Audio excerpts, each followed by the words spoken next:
Standing up for parents, that is the topic of tonight's byline. Being a parent is a tough job. It's one that doesn't come with a training manual. And despite how many books are written by experts on the best way to raise a child, each family, well, they all come with their own particular set of joys and challenges. When I became a parent, I never once thought that fighting back against the state would be one of my jobs, but it is increasingly becoming that way. And I never really thought that one of my main opponents would be the educational system. You know, my co-parents. We do work hand in hand with these families because we co-parent. As I said when we first brought you those shocking comments as part of the Jesse Sansone story, I have one co-parent, my wife, and I have never relinquished any parental rights to a school official or any other state actor. Look, there's plenty of good teachers. I know some of them. Some teach my kids, some are friends, some are neighbors, but for all the good ones out there, there's enormous damage being done by the professional bureaucrats in the education system and the teachers' college. Let's call them the educrats. These people really do think they are co-parent of your child and believe that their way of doing things should trump whatever you teach your kids at home. We've talked before about the radical sex ed agenda being pushed in Ontario. In Toronto's school system, it's already there. And while you might think, hey, look, I live in Bridgewater, that's a world away from Toronto. Well, believe me, unless you challenge this, it will show up in your school. In the Toronto District School Board's Marxist booklet on challenging homophobia and heterosexism, there is a question and answer section for teachers. One of the questions is whether parents should be alerted when controversial topics are discussed. The answer, of course, is no, because the book says singling out one group or topic area as too controversial and depending upon parent, guardian, caregiver discretion shifts responsibility from the school to the parents, guardians, caregivers, and fosters a poisoned environment contrary to the TDSB human rights policy. So letting parents know what might happen, what might be taught, fosters a poisoned environment. Well, that's what the educrats think of you, because you are an uneducated rube and must be brought into line with their way of thinking. In the name of respecting differences and fostering tolerance, they will keep you in the dark because they fear that you are probably intolerant. They just want to make sure your kid gets the right information before you can poison them. And just in case you've already poisoned them, the educrats will try and undo what you teach your children. Let's imagine for a moment that you believe in the silly notion that boys and girls are different. That's crazy, right? Well, if you've taught your kids that, they'll undo it. Here's a gem from the Toronto District School Board's Gender Equity Guide. It was uncovered by the blogger Blazing Cat Fur. Here's the quote. The TDSB is committed to supporting all students. Studies show that families begin to treat their children differently based on gender almost from the moment of birth. Well, that sounds fair enough. Many families do treat boys and girls differently because they are different. I have 2 boys and 2 girls at home. I can vouch for this. I'm also a boy. I'm married to a woman. I have a mother. I have a father, a brother, sister. I can say that boys and girls are different, but not to the educrats. And if you've done anything to make your kids think the boys and girls are different, well, they'll just undo it. Here's more from the guide. Educators are influential through their approach toward raising students' awareness of gender stereotypes and barriers at a very early age in children's education. Together, educators and students can move from awareness to understanding and from understanding to eliminating gender barriers wherever they may be found. They want diversity and tolerance, except for your views. Your views must match theirs, and if they do not, the school will teach your children the proper way. Which brings me back to this guy. We do work hand in hand with these families because we co-parent. That was not a slip of the tongue. That's how these people view the world. The new school year is coming. Are you ready to surrender your children to their real parents, the educrats? Do you know what the educrats will be teaching? Are you ready to fight back? Parents are their child's first educators. School boards need to remember that and back off.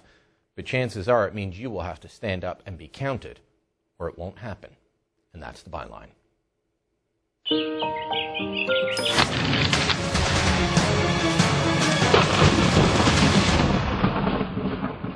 Joining me now for more on this is Dave Quist. He's with the Institute for Marriage and Family Canada. Dave, we've talked about this co-parent idea before. Increasingly, I look at that, and any idea that I should give the gentleman from Waterloo that originally said co-parent the benefit of the doubt is just slipping, because time and again you find documents, and some of them going back years, that show the educrats really do think that. Do you think there's an agenda at play here, a hidden agenda, you might say? Absolutely. I mean, there's no doubt in my mind that when we read some of those documents, when we hear people like your pre-logs talked about, that there is an agenda here, that there's a group of people, the educrats as you've called them, that think that they know more, that they know better than us as parents of how to raise our children. I mean, just the simple fact of gender equity here, boys and girls are different. They learn differently, they rise differently, they mature at different rates. We should be treating them differently. That doesn't mean that we should be putting one over the other, but we should recognize what their differences are. Little boys are more physical. They use big muscle control better. They need to blow off some of that energy to learn better in the classroom. Little girls, for the most part, tend to learn quite differently. They tend to mentally mature at a different rate, usually ahead of boys, especially at those younger age groups.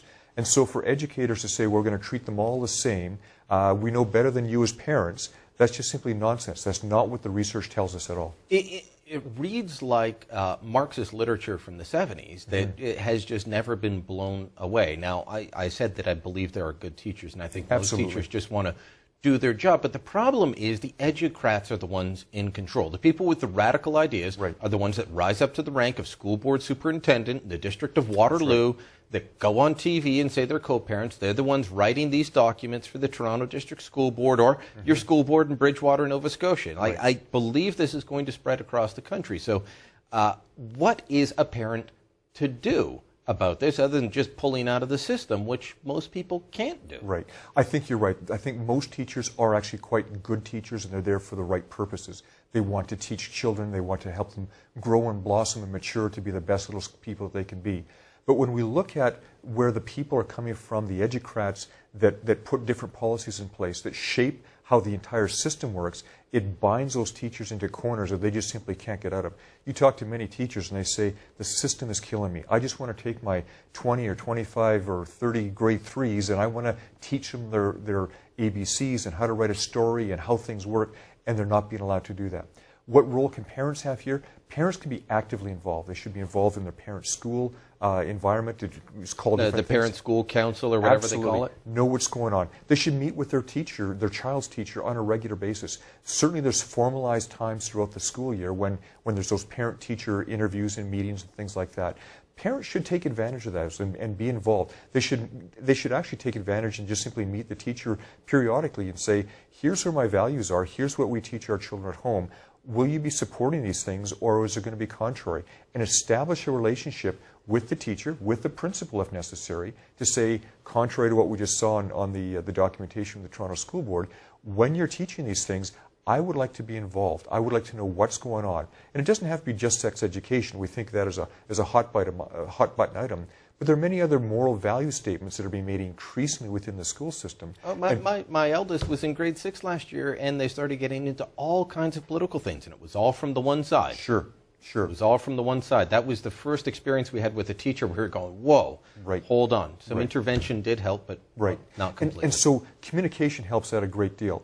There are times when, rather than that schools overriding the parents are going to have to step in and say, little Billy or Johnny or whoever it is, they're going to come out of this class. We're just going to pull them out for this afternoon, or when you're teaching this session, we have some different ideas on this. And if it can't happen for some reason, that you don't know what's going on, one, I would say, this concerns me a great deal and we need to know what's going on. But secondly, if something comes up and there's a discussion around the dinner table with the kids and so on, you need to use those as teaching moments at home. That's the role of mom and dad to say, well, that's one point of view.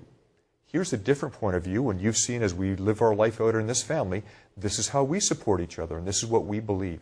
And I think that's very important. All right, some sage advice. Dave, thanks very much for dropping by today.